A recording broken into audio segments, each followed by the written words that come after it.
Welcome back to our channel. The presses never seemed to rest in 1964. It was a year defined by transition, political tension, and economic flux. The U.S. Mint, battling a national coin shortage, ramped up production at an almost unfathomable pace. It was a time when coin collectors and the general public alike were hoarding silver coinage, fearing its eventual disappearance. To maintain circulation, the mint was authorized to continue producing coins with the 1964 date well into 1965, particularly the Jefferson nickel. In Denver, over 1.7 billion nickels were struck, a record-breaking production volume. The pressure to churn out coins quickly brought about a subtle but profound side effect: mistakes, rare, fleeting moments of imperfection in a process designed for precision. While most nickels passed through unnoticed, a few bore the hallmarks of errors that would only be discovered years, even decades, later. It wasn't until the early 2000s that a man named Gerald Pike, a meticulous and semi-retired engineer with a long-standing fascination for American coinage, would stumble upon a seemingly ordinary 1964 nickel that would alter his collecting journey forever. He had been sorting through inherited change from his late grandfather's tobacco tin, a small collection amassed through routine transactions in the 60s. What caught his eye first was not brilliance or luster, but a mint mark that seemed off just slightly out of alignment, almost shadowed. He fetched his loupe, then his microscope. The D mint mark, usually crisp and clearly struck, showed evidence of being punched twice slightly north of the original mark. It wasn't a machine doubling. This was more intentional, as if someone had gone back to reinforce the mark but failed to align it precisely. The subtlety of the error fascinated him. He began comparing it with other 1964 nickels, pulling out rolls he had long set aside. It became an obsession. What he discovered was not a one-off fluke but a pattern, albeit an incredibly rare one, of repunched mint marks, later categorized under the designation FS-501. At the time, few collectors paid close attention to such nuances. Repunched mint marks were known among numismatists, but the sheer volume of 1964 nickels meant that few believed anything from that year could be rare. The idea that amidst 1.7 billion coins there could be a handful with misaligned mint marks seemed implausible. But Gerald's discovery sparked a small, growing ripple in the numismatic community. Articles were written, threads on obscure collector forums exploded with speculation, and soon, submissions to grading services began to rise. By 2010, the FS501 error had made its way into formal reference guides. Its value, initially negligible, began to creep up.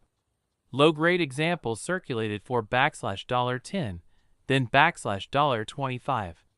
But high-grade, uncirculated specimens, especially those with full steps on Monticello, started fetching several $100s. When one particularly pristine MS-66 example surfaced and sold at auction for nearly $20,000, the coin world took notice. But the story did not end with the FS501. As awareness of 1964 anomalies grew, so too did scrutiny.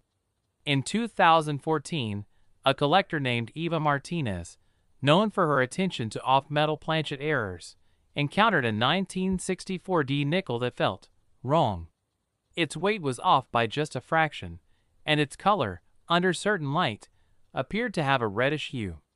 The surface, too, lacked the usual nickel sheen. What Eva had found was an off-metal strike, a 1964 Jefferson nickel struck on a bronze one-set planchet. The implications were enormous. Bronze planchets were not supposed to be anywhere near the machinery producing nickels. Somehow, in the haste of mass production, a one-set blank had been fed into the nickel press. The resulting coin was lighter, slightly thinner, and bore design elements that were uneven due to the planchet's smaller diameter. That coin was later authenticated and sold privately for a staggering sum rumored to be north of $30,000. But the twist? A second similar coin appeared months later. Only this time, it was struck on a silver dime planchet. It became clear that the 1964 nickels weren't just plagued by one isolated error, but possibly the most diverse set of minting anomalies of the entire Jefferson nickel series. From repunched mint marks to off-metal errors, to weak strikes missing key design features, the year had unintentionally become a playground for imperfections. And yet, not every anomaly carried the same weight. One of the most peculiar instances was a 1964D nickel that appeared to have Monticello missing entirely from its reverse, a blank field save for faint ghosting around the edges. Initially believed to be a worn die issue, further analysis revealed something else. The die used had been severely overpolished, to the point where major elements of the design had been completely abraded away. These, no Monticello, nickels began appearing sporadically, and while not as rare as off-metal errors, they captivated collectors with their stark appearance. In lower grades, they fetched modest premiums, but higher-grade examples, especially those graded MS65 or above, could reach into the thousands. Perhaps most shocking was the revelation in 2018 that some of the supposed 1964D nickels were actually produced in 1965, long after the official date freeze was set to expire. This wasn't an error per se, but an intentional decision by the mint, done quietly to keep up with demand. But it muddied the waters for collectors. Suddenly, the date on a coin no longer strictly tied to its year of mintage. For error collectors and historians, this opened new avenues of research and suspicion. Were some of the 1964D error nickels produced during this off-books extension period? Were the anomalies, including the off-metal strikes and overpolished dies, the result of exhausted equipment being pushed beyond its lifespan during unauthorized production? Theories abounded. Conspiracies were whispered in collectors' circles. Some believed a rogue mint employee may have intentionally introduced off-metal planchets to create future rarities. Others insisted it was nothing more than human oversight under enormous pressure. But none could deny the increasing value and mystique of these nickels. Today, a 1964D nickel might still pass through the hands of the unsuspecting as mere pocket change. Yet for those with patience and a discerning eye, it remains a treasure map. Every faintly doubled D, every oddly colored surface, every weak strike is a potential signal. And the market continues to respond. While circulated FS501 examples can still be found for under $50, high-grade versions, particularly with full steps, can soar into five-figure territory. Off-metal errors and, no Monticello, variants command even higher premiums, depending on condition and provenance. But perhaps the most astonishing twist came not from a collector or dealer, but from a routine audit at a regional coin shop in Kansas City. While reviewing a batch of common date nickels, an employee stumbled upon a coin that seemed to combine multiple anomalies. It was a 1964D nickel with a repunched mint mark, struck on a planchet intended for a silver Roosevelt dime, missing Monticello entirely, and exhibiting full steps on the front. Experts initially believed it to be a fabrication, but after exhaustive testing, the coin was authenticated. It was dubbed the Quad Error and quickly became a legend. Though never sold publicly, it's believed the coin's insured value is over $75,000. A common year, a commonplace coin. Yet under the surface of 1964's nickel avalanche lies a remarkable landscape of minting drama, human error, and extraordinary chance. What began as a frenzied effort to meet economic demand became, through happenstance and oversight, one of the most fascinating chapters in modern numismatic history. The Jefferson nickel, long considered a modest coin in both value and design, found its moment of unexpected glory. And for collectors like Gerald and Eva, the journey was never about the money. It was the thrill of the hunt, the satisfaction of peeling back layers of history, and the profound realization that sometimes, in a world designed for uniformity, it's the flaws that shine the brightest. In the late 1970s, the United States Mint found itself in a transitional period. The economy was grappling with inflation, metal prices were fluctuating, and the public's trust in the stability of coinage was slowly eroding. Against this backdrop, the year 1979 arrived with the unassuming release of a new batch of Jefferson nickels. Millions were struck, distributed, and pocketed without ceremony. No one suspected that amid these routine mintings, something was quietly going wrong. The Philadelphia Mint, the workhorse of the coin-producing system, had increased production to meet growing demand. Dies were used longer than usual, quality control standards were slightly relaxed in certain stretches, and minute variations began to creep into the process.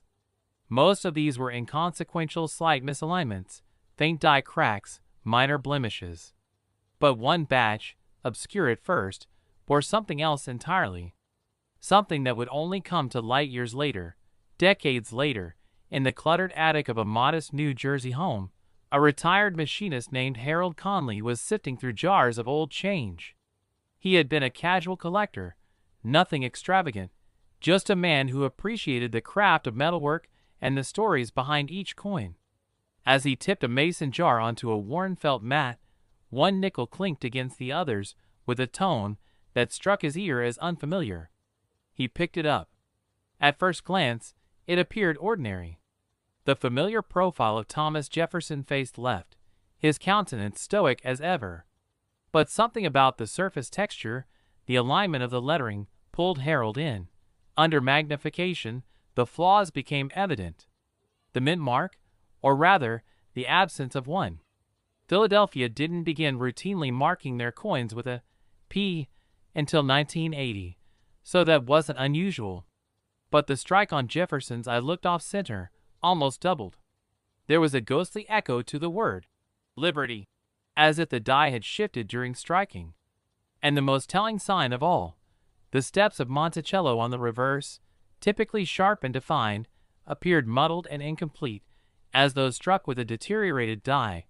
Harold was no stranger to anomalies, but this was different. He scoured forums, reference books, and old numismatic news back issues. He found sparse mention of 1979 nickels with such characteristics.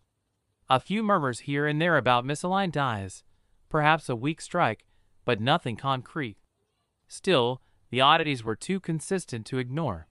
He sent the coin to an expert grader. Weeks passed. When the report returned, Harold's hands trembled. The grader's analysis confirmed that his nickel bore multiple errors: a misaligned obverse die deterioration on the reverse, and a minor doubling on the date. Most fascinating of all, the composition test hinted at an anomaly in the nickel-to-copper ratio, not enough to suggest a different planchet, but enough to set the coin apart chemically. Whether this was due to poor alloy mixing or a defective planchet, no one could say for certain. The grader's letter concluded with a phrase that stuck with Harold: uncatalogued anomaly, significant due to rarity and compound nature of errors. Word of Harold's coin began to spread, cautiously at first. A few collectors offered a few $100s. One dealer proposed an even trade for a mint-state Buffalo nickel. But Harold declined, his curiosity outweighing any financial temptation. He attended coin shows, brought the coin with him, and let respected eyes inspect it. Each reaction added another layer to the growing legend. By the early 2000s, the coin had appeared in a few niche collecting publications. Photos circulated among serious Jefferson nickel enthusiasts. And while some dismissed it as a one-off fluke, others began to find similar examples, though none quite matched Harold's. Some showed the same ghostly doubling. Others bore clearer Monticello steps, but identical alloy variants. The narrative shifted from isolated error to possibly a limited batch gone awry in 1979. Prices started to climb. A similar error sold in 2012 for over $1,200. Another, less defined, fetched nearly $800. Harold's coin, however, remained off the market. Its mystique grew precisely because it had never changed hands. Speculation brewed online about its potential value if ever auctioned. Would it breach $5,000? $10,000? No one could say. Yet the deeper truth about the coin's error remained elusive. In 2015, a retired mint employee named Caroline Shaw attended a numismatic symposium where Harold's coin was on display. Caroline, who had worked in die maintenance during the late 70s, requested a closer look. Her brow furrowed as she traced the soft features of Monticello with a cotton glove fingertip. Later, she approached Harold privately and shared a forgotten piece of information. During the summer of 1979, a batch of die hubs had arrived late from the engraving department. To keep production on schedule, a few backup dies had been pressed into service. Older dies, some originally intended for trial strikes, never meant for circulation.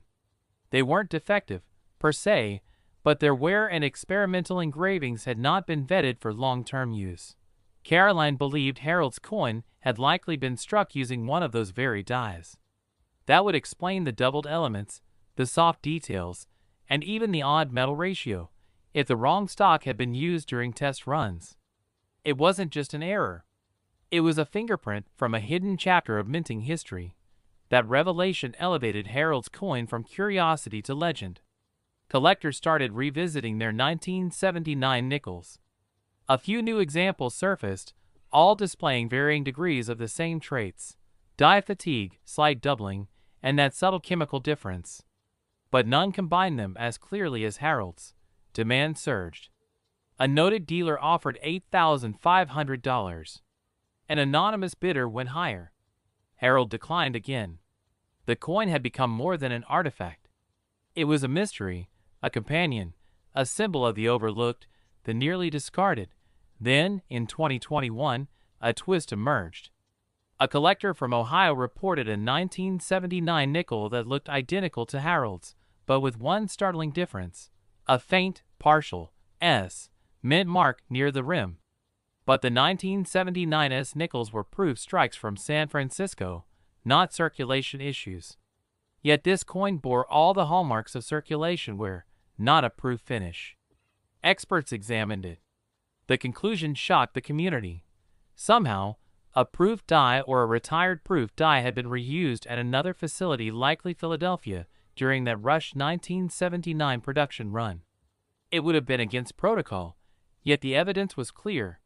That Ohio coin, alongside Harold's, revealed something bigger: multiple errors born not from a single mistake, but from a convergence of pressures, shortcuts, and oversights. What had begun as a minor anomaly was now a bona fide category. Collectors began calling them the 1979 ghost proof errors. Some speculated the mint had destroyed records to avoid controversy. Others believed a quiet internal investigation had taken place.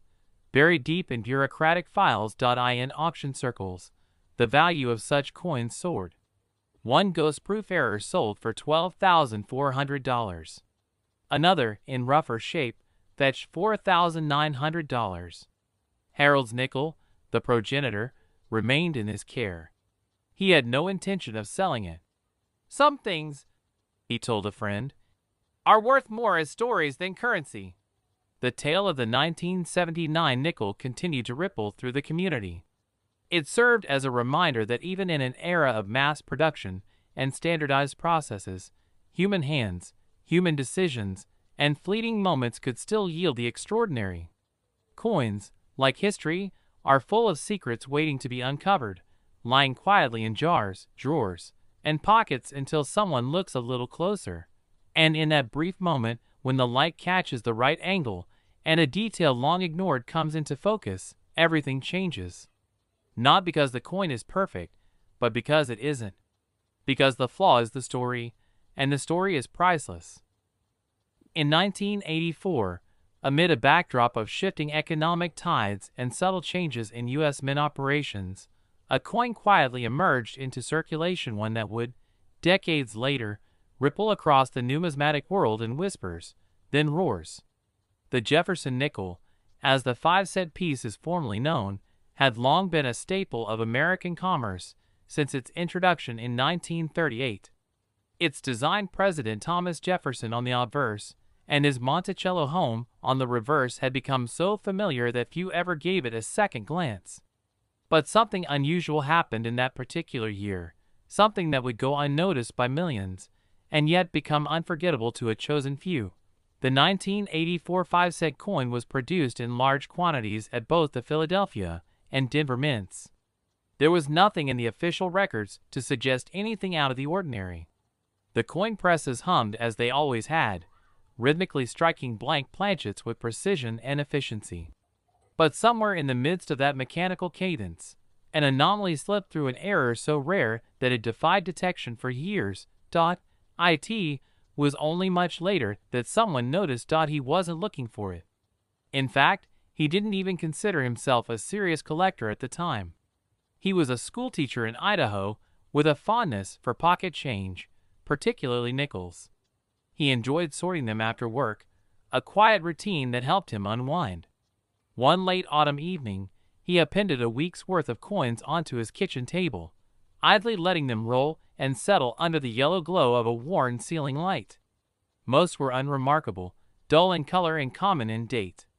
But one nickel refused to blend in. At first glance, it seemed like any other Jefferson nickel. But as he flipped it over, he frowned. The details weren't quite right.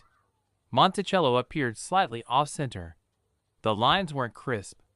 The rim was unusually thick on one edge, razor-thin on the other.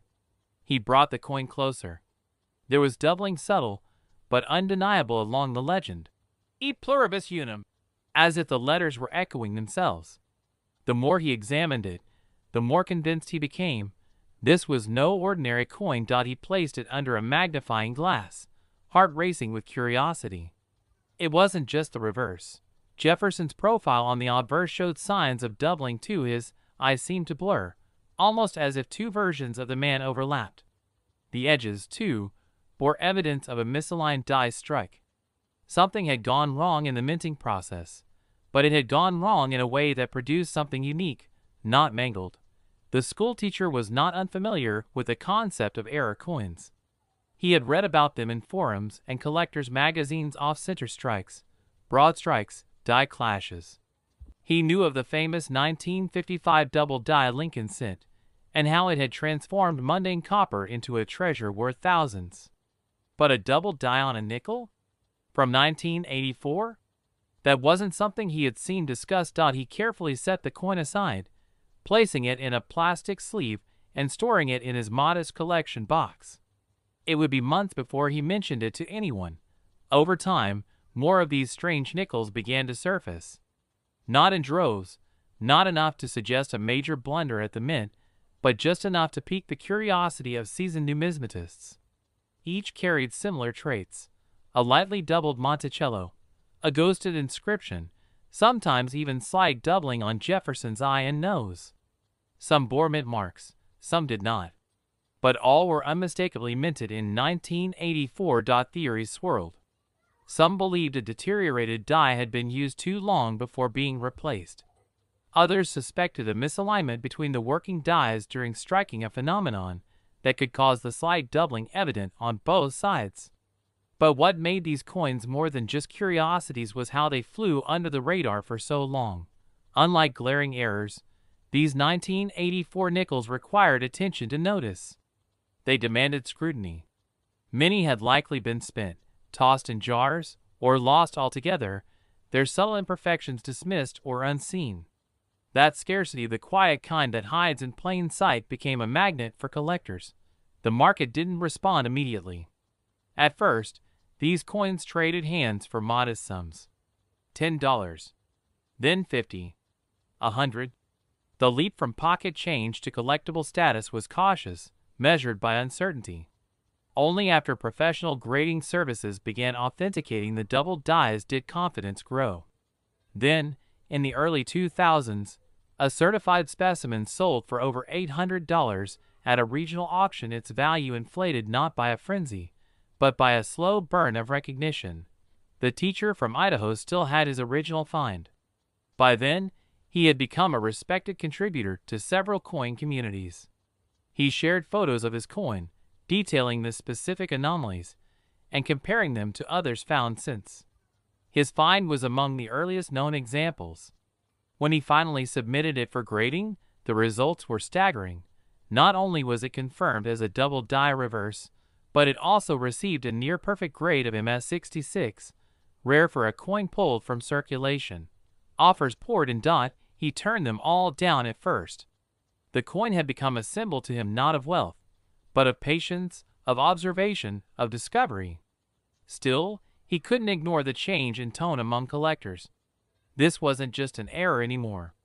It was becoming a legacy coin, one whose value was not solely tied to its flaw, but to its mystery. Then came the twist. During a routine audit of archival documents by a former mint employee turned historian, a small discrepancy was found in the production logs of 1984 nickels. It appeared that, for a very short period, an experimental die alignment technique had been tested at the Philadelphia Mint. It was meant to reduce slippage and improve the strike's consistency. But some records suggested that during this test, an improperly seated die pair was used briefly before being pulled. An official memo confirmed this trial. No public announcement was ever made. But the timing and location aligned perfectly with where most of the 1984 era nickels originated. The implication was clear. These coins may have been the unintended result of a short-lived and ultimately failed minting experiment, one that was never meant to be known. That revelation electrified the coin's status. Suddenly, the 1984 5-cent error wasn't just a mechanical fluke. It was a fragment of forgotten experimentation. A mistake born not from negligence, but from innovation. The term, phantom trial die, began appearing in collector circles. Theories deepened. Could other denominations have been affected? Might there be undiscovered relatives of the 1984 nickel hiding in drawers and jars across the country? Prices spiked. Certified examples with strong doubling began fetching over $1,500 in auctions. A few exceptional pieces, especially those with full steps visible on Monticello, a rarity, even among regular nickels, breached the $2,000 mark. For a coin once worth 5 cents, the transformation was complete. But it didn't stop there. A private collector from Illinois reportedly paid over $6,000 for a matched pair of 1984 nickels, one with a doubled reverse, the other with doubling on both obverse and reverse, both graded MS65. The rationale? Completing a narrative. He viewed the coins not just as anomalies, but as chapters of an unfolding story, each one lending credibility and weight to the phantom trial theory. And then, in a quiet moment that no one expected, a single coin surfaced that changed everything. It was found in Oregon by a teenager browsing old rolls inherited from his grandfather. The coin appeared, at first, to be a common 1984 nickel until it was examined under magnification. The doubling was there, yes, but more pronounced than anything previously documented. The inscriptions almost shimmered with their shadowed letters. But what made it unprecedented was something else entirely.